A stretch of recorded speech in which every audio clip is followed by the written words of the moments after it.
Before we begin, don't forget to support our channel, The Listener's Oasis. Your presence keeps the stories alive and the silence meaningful. She was just a child, or so they thought, but her eyes, they saw what others couldn't. Every time she spoke of the shadows, of the figures in the corner of her room, her parents would smile gently and say, "You're just imagining things, sweetheart. Maybe it was just a dream." But dreams don't leave bruises.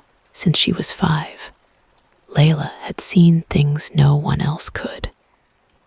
She didn't talk about it often, only whispered to her mother before bedtime, "Mom, there's someone in the room." Her mother would smile gently, turn off the light, and reply with the same soothing voice, "You're just imagining things, sweetie. There's nothing there." But Layla wasn't imagining. They were real. Shadows that lingered in corners, moved when she blinked, and vanished when she screamed. They didn't hurt her, not yet. They only watched. As she grew older, their presence became clearer. Sometimes they showed up in mirrors or left faint handprints on the inside of her bedroom window. She learned to ignore them, just like her mother taught her to. But nighttime was different. At night, she heard whispers, words she didn't understand, a language soft and old, too old, like it had been buried in dust and secrets. It didn't soothe her. It pressed on her chest like a weight. At school, Layla kept to herself. She wasn't shy, but she felt like no one really saw her. Not the way they did. She was the girl who looked past you when she stared, like she was always listening to something behind you. Then came the night, after her 13th birthday. She woke up screaming. Her arms shook, and her breath came in fast, uneven gasps. Red marks streaked across her forearm, 5 distinct lines, as if someone had grabbed her tightly in the dark. She ran to her parents' room, trembling and in tears.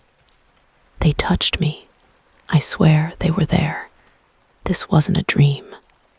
Her father rubbed his eyes and sighed, sitting on the edge of the bed. "Layla, you're old enough now to know the difference between dreams and reality."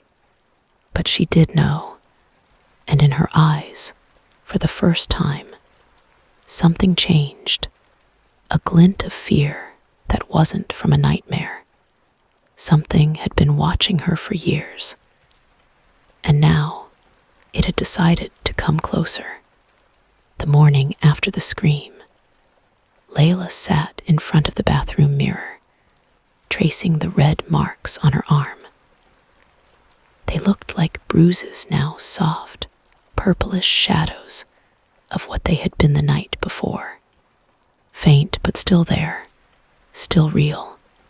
She didn't go to school that day.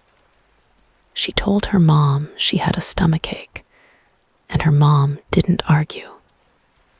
Maybe she was tired of arguing. Or maybe, deep down, she had started to wonder. Layla spent most of the day in her room, watching the corners.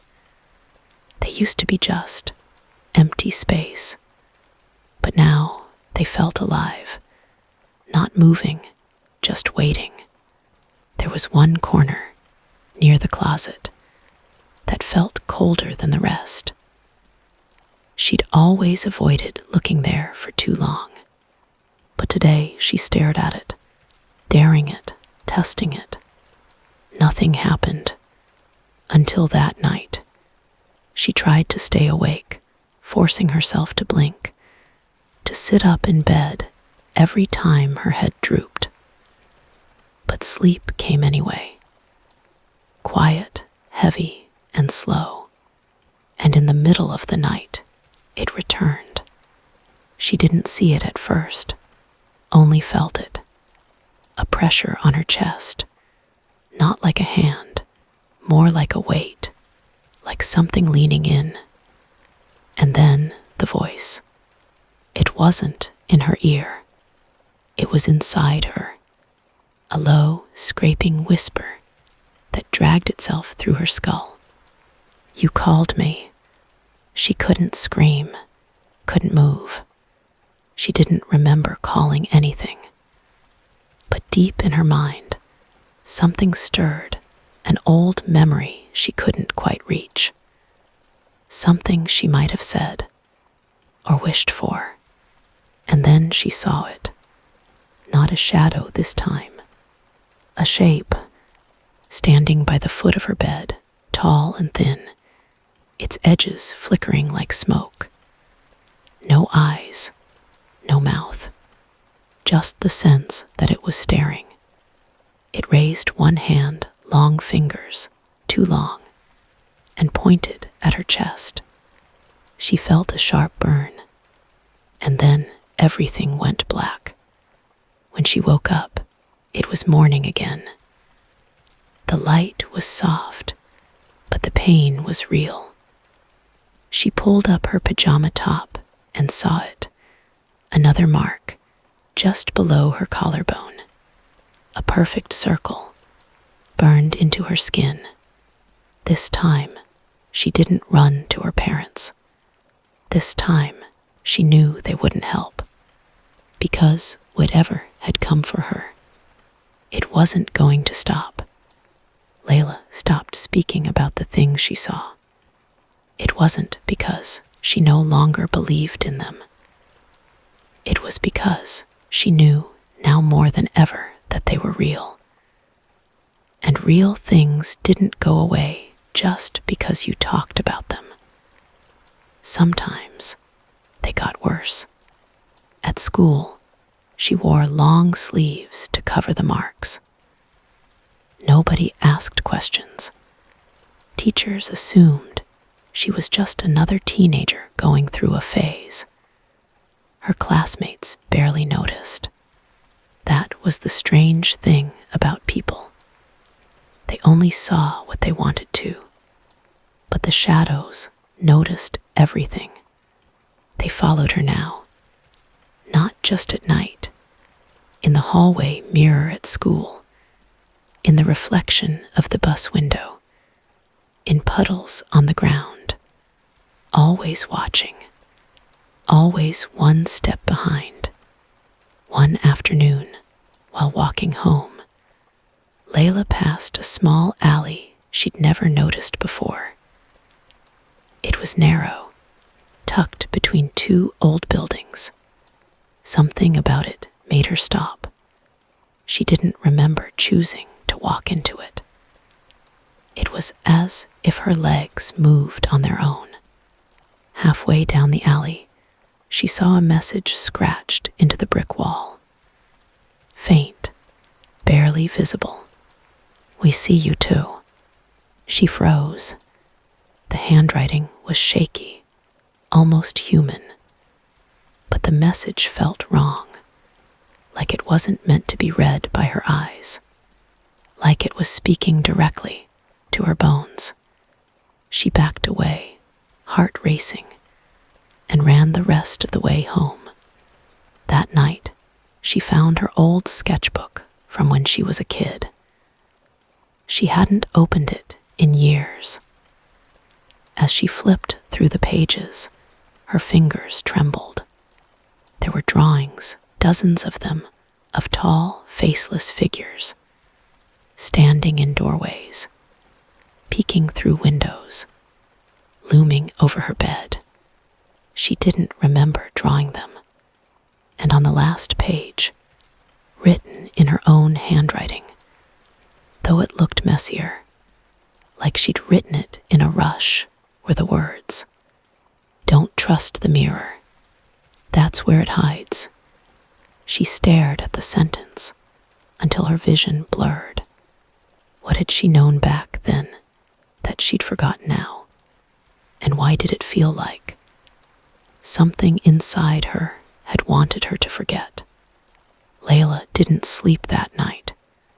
She sat in her bed with the lights on, the sketchbook clutched in her lap, and her eyes locked on the mirror across the room. It was an old thing, tall and freestanding, with a wooden frame that creaked when touched. She had always avoided looking into it for too long, especially at night. Now she knew why. The words haunted her. Don't trust the mirror. That's where it hides. Hours passed. At 3:17 a.m., the lights flickered. She didn't move, didn't blink, just kept staring at the mirror. For a moment, she saw herself, then something else. Behind her reflection, standing in the same room, was it tall, dark, its body distorted like a smudge of ash on glass. No face, but she could feel its gaze. It didn't move. It just stood there waiting. And then, slowly, her reflection began to smile. Layla didn't. Her real face was frozen in terror. But the girl in the mirror grinned, a slow, knowing grin that curled too wide.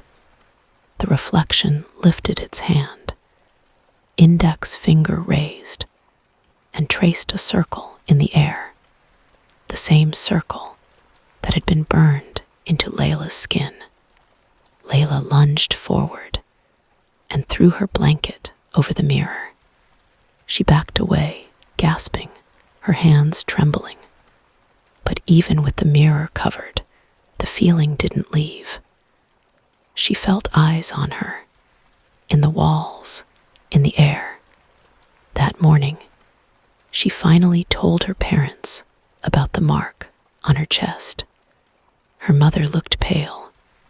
Her father frowned and leaned closer to inspect it. "It's probably just a rash," he said quickly. Too quickly, Layla stood up.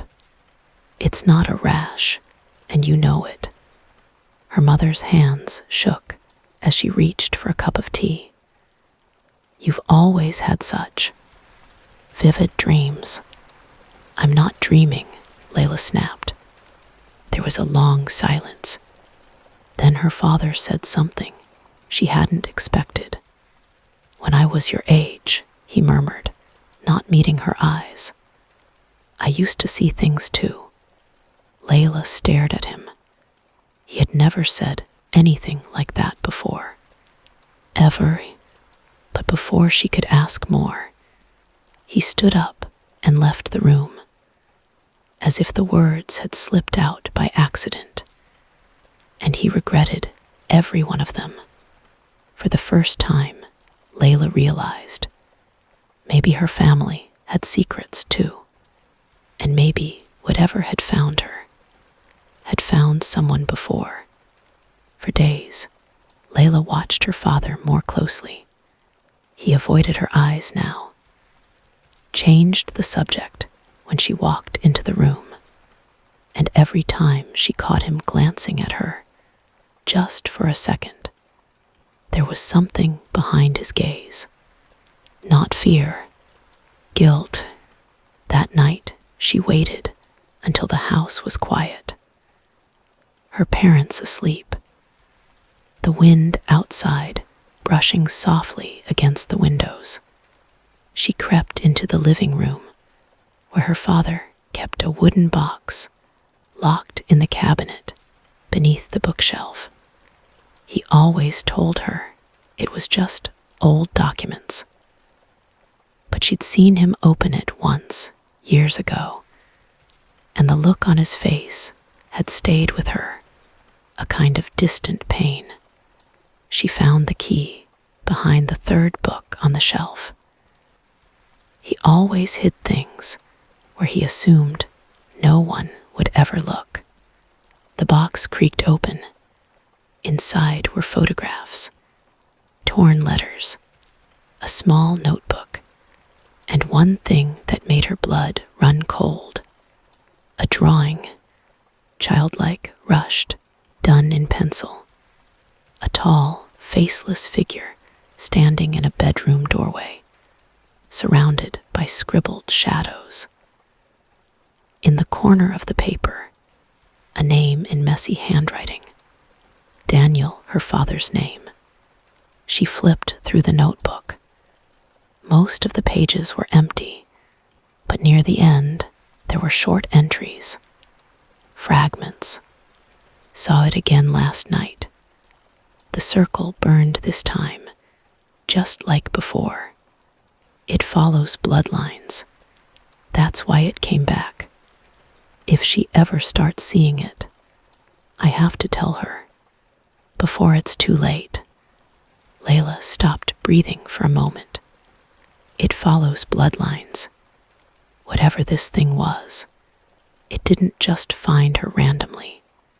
It belonged to her. She closed the notebook slowly, as if afraid it would whisper something else if she moved too fast.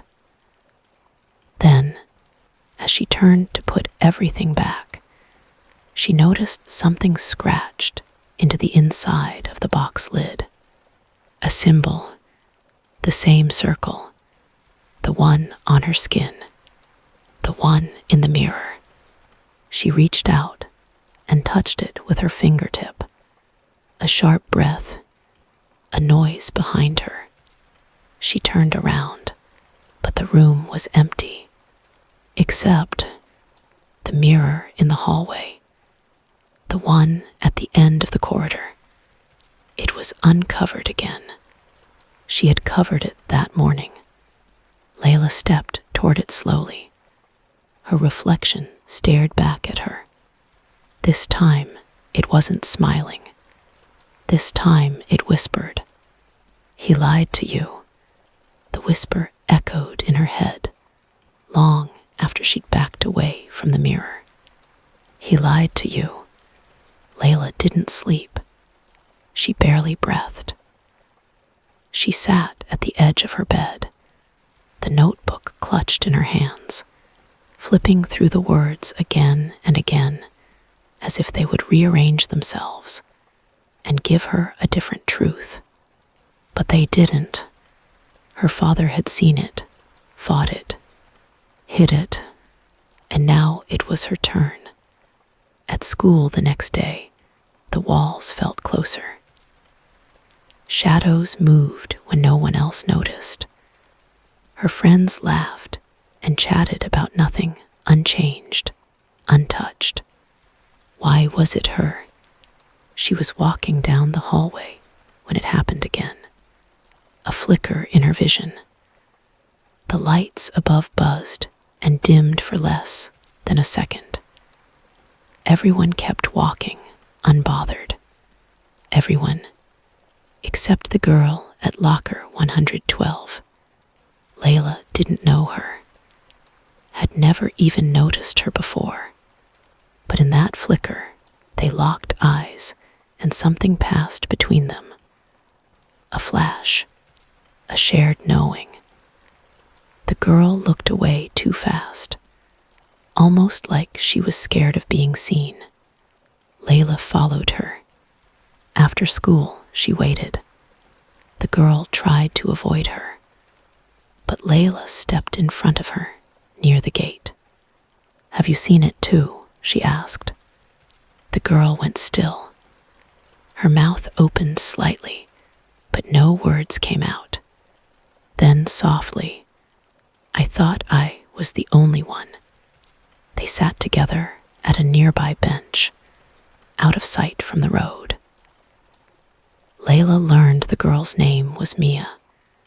She was quiet, too quiet, like someone who had seen the edge of something too big to explain. "I started seeing it last year," Mia whispered.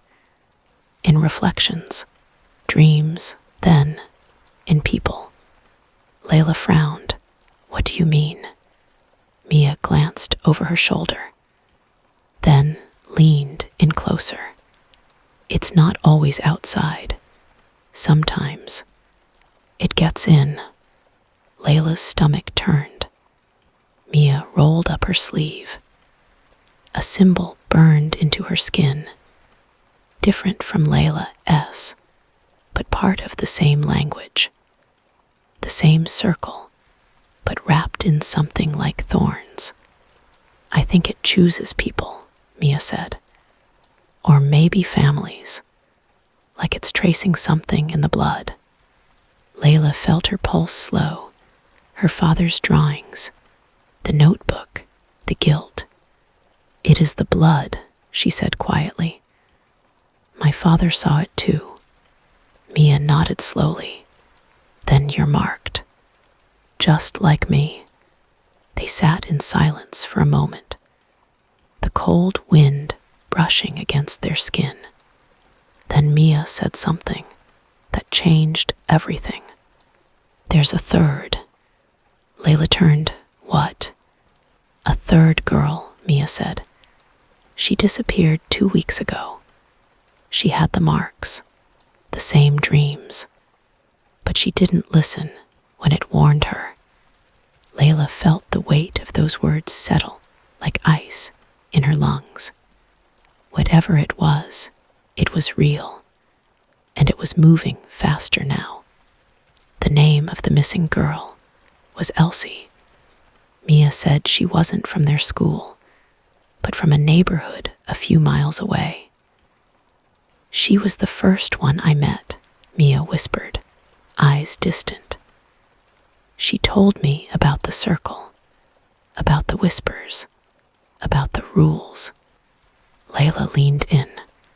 What rules? Mia hesitated, then listed them slowly, as if reciting something she had memorized in fear. 1. Don't let it hear your name twice in the same night. 2. Never speak to your reflection after midnight. 3. If you wake up with your feet uncovered, don't move. 4. If it asks to come in, it already has. Layla's hands went cold. Elsie broke the last one, Mia said. Layla didn't ask how she knew that. She could feel it in the way Mia spoke, not just like someone who had lost a friend, but like someone who was next. Have you seen her since? Layla asked. Mia nodded once, very slowly. But not where you think. That night, Layla couldn't stay in her house. She didn't trust the mirrors, the walls. Even her own skin felt like a door waiting to be knocked on. So she did something she never imagined she would. She went to Elsie's house. It was abandoned now. Mia gave her the address. The windows were boarded, but the front door was still locked, untouched. It looked like no one had gone in or out since she vanished. But Layla had a key. Mia gave it to her, pressing it into her palm with no explanation. She gave it to me, told me to keep it in case. I made it to the end. The key turned in the lock with a heavy click. Inside, the air was thick, still, as if the house had been holding its breath. Layla walked through slowly, her flashlight cutting through the dust. Old furniture, quiet walls, a strange smell like burnt metal and cold earth. And then she found it. In Elsie's room, the mirror was shattered. Pieces still on the floor, like broken teeth. But one shard remained in the frame, jagged and dark. She stepped closer. Her reflection didn't move. It just watched her, and then smiled. A voice scraped through the silence, not in the room, but in her mind. You brought the key. Layla dropped the flashlight. The room went black, but before the light vanished completely, she saw it in the corner. Tall, faceless, waiting. The world spun when the light went out. Layla's heartbeat raced, pounding in her ears as she stood frozen in the dark. The air had changed. It felt heavier, suffocating. The same feeling she had when the thing appeared in her reflection. The voice, now clear in her mind, whispered again. You brought the key. She wanted to run, wanted to turn and leave, but her feet wouldn't move. The room was closing in, the shadows stretching, creeping toward her like fingers. A sudden click.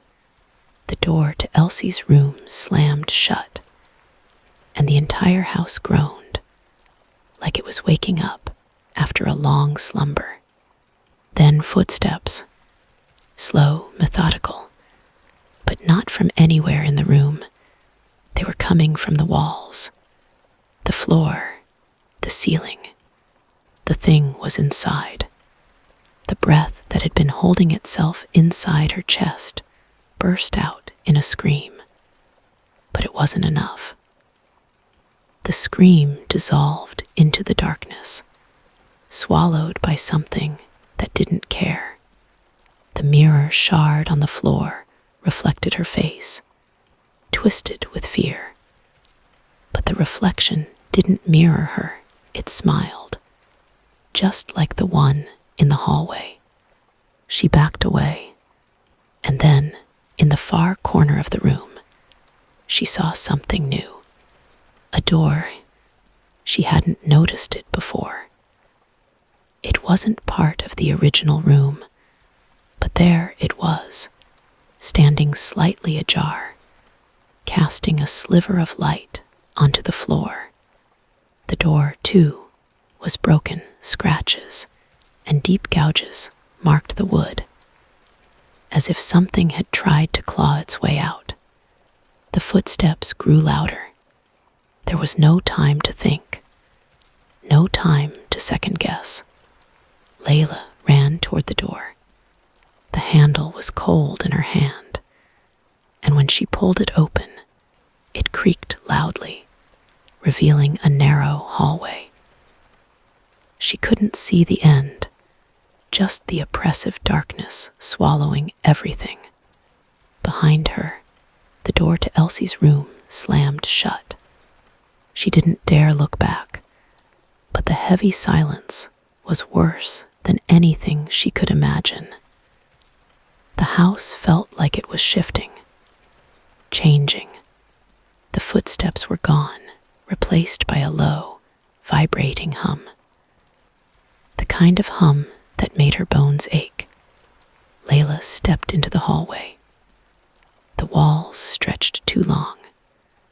The hallway seemed to curve unnaturally, pulling her further inside. Then came the voice again. But it wasn't in her mind this time. It was real, right behind her. I told you. It follows bloodlines. Layla spun around. There, standing at the end of the hallway, was Elsie, or what was left of her. Her skin was pale and stretched thin. Her eyes were hollow, black, empty voids, and the marks on her arms were deep now, like scars from a fire that hadn't healed. She didn't speak. She just pointed at the door at the end of the hall, the door that didn't look like it belonged. It wasn't wooden like the others. This one was metal, old, rusty, but still standing strong. Its edges glowed faintly, as if it held something trapped behind it.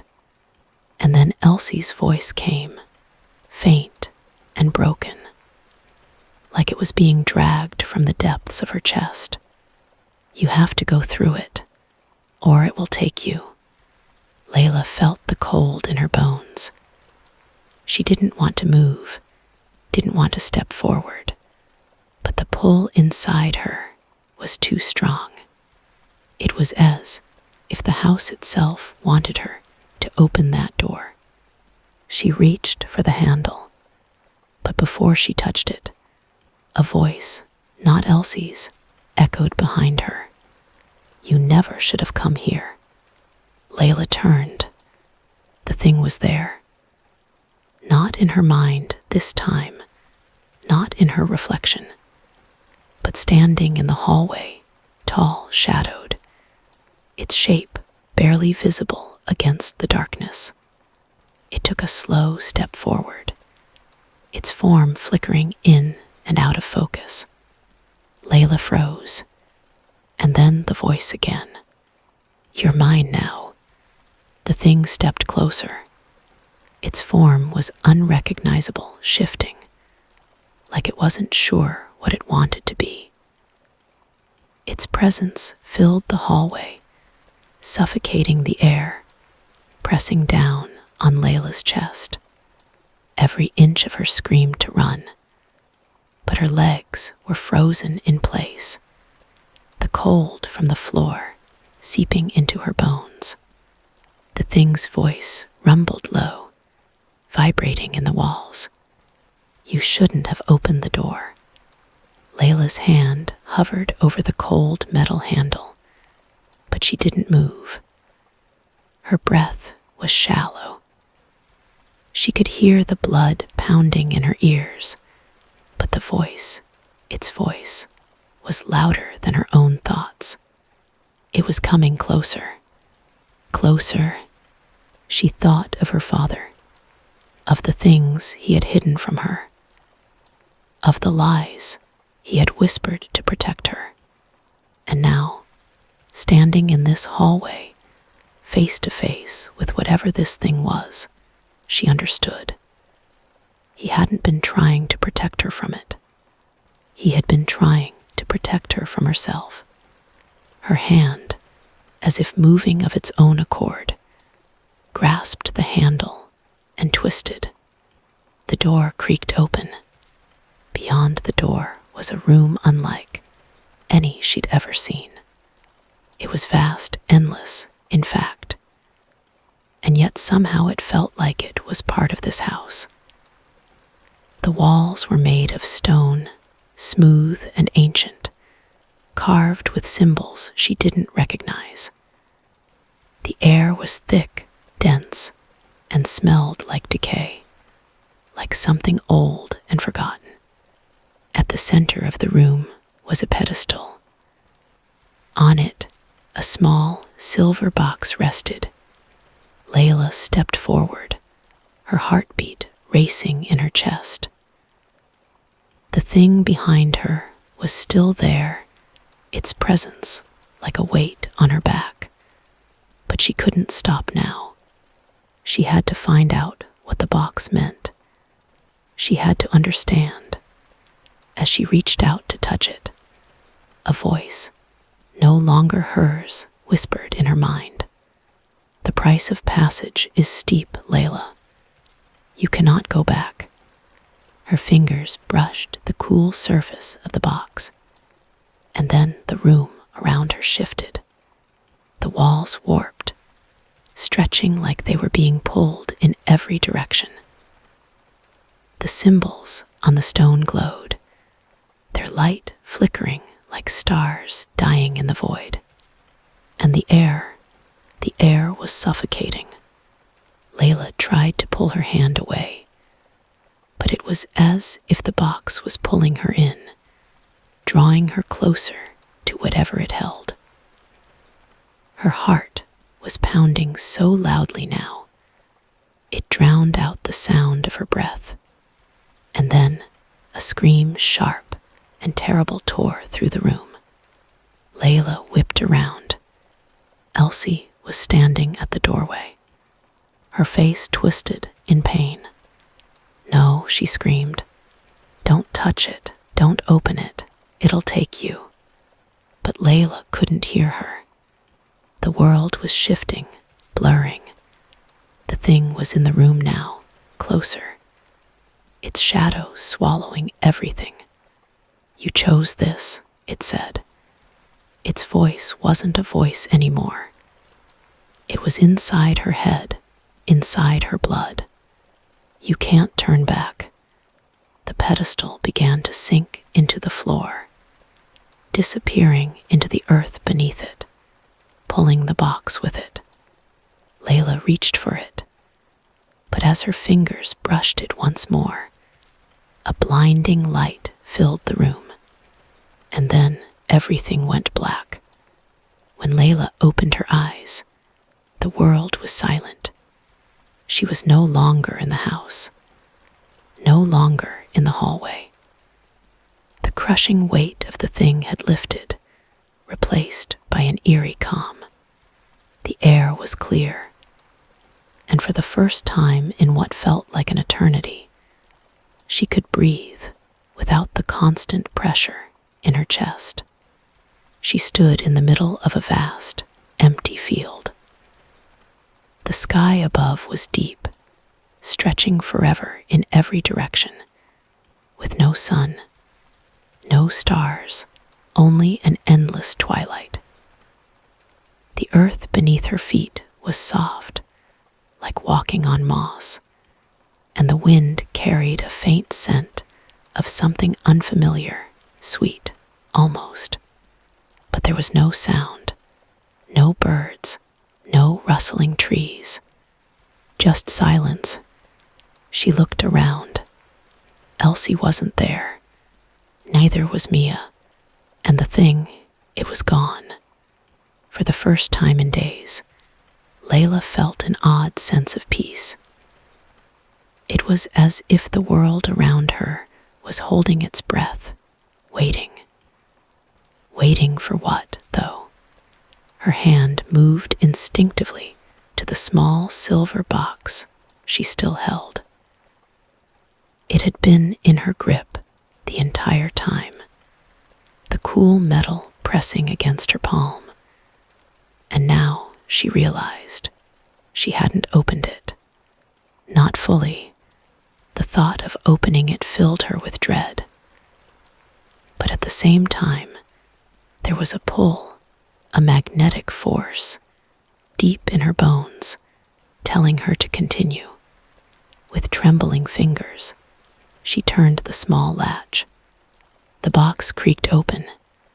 Inside was nothing but a single, folded piece of paper. Layla held it between her fingers, her heart pounding as she unfolded it. There, written in old, careful script, were the words, "To see what's hidden, you must first forget what you know." She didn't understand. And then, like a flood breaking through a dam, the memories came rushing back. Her father's warnings, the nightmares, the whispers, the thing in the mirrors, the feeling that something had always been watching her, waiting for her to uncover what was never meant to be found. Her mind spun. Was this the price? To lose herself in the journey, to forget what was real? Layla looked around again, trying to find any trace of the world she had known, the house, her family, everything that had anchored her. But there was nothing, only the endless twilight and the soft, invisible hum of the world beyond. A voice echoed in the distance, soft, familiar. "Layla." She spun around. It was her father's voice. It sounded far away, like it was being carried by the wind, but unmistakably his. "Layla," it called again. She followed the sound. The field stretched on forever, but her steps carried her forward, as if the ground beneath her feet was guiding her. The air grew colder as she moved, and the faintest light began to appear on the horizon. She pushed forward, despite the weight in her chest, the pull in her blood. The voice came again. clearer this time, but tinged with something she couldn't place: regret, fear. Layla, come back. It wasn't her father. It was the thing. It had used his voice to lure her. Suddenly, everything clicked. The lies, the symbols, the mirrors, the warning. It had always been there inside her bloodline, waiting for her to unlock the door, to choose. But she wasn't ready to choose. Not yet. With everything she had left, Layla ran. She ran toward the horizon, away from the voice, away from the thing, away from the dark past that had followed her all this time. The light ahead grew brighter, and then everything went white. Epilogue: the circle.